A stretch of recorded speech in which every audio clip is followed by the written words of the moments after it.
Ukrainai ir nepieciešams mūsu nelokāms atbalsts, lai nosargātu savu valstiskumu un atgūtu teritoriālo integritāti.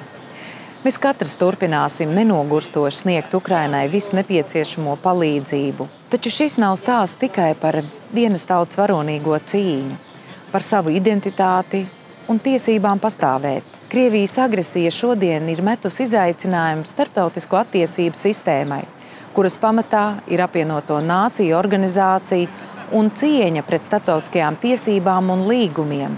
Mūsu pienākums ir neļaut agresijai uzvarēt. Mūsu pienākums ir atjaunot uzticību tiesiskumam. Tas ir globālās drošības un stabilitātes pamats. Esmu pagodināta par iespēju kopā ar Ukrainas Verhovnas Radas spīkeru Ruslanu Stefančuku rīkot nākamo starptautiskās Krimas platformas parlamentāro samitu. Ceru jūs visus uzņemt Rīgā 23. un 24. oktobrī, lai mēs kopīgi apliecinātu savu nelokāmo un spēcīgo atbalstu Ukrainai.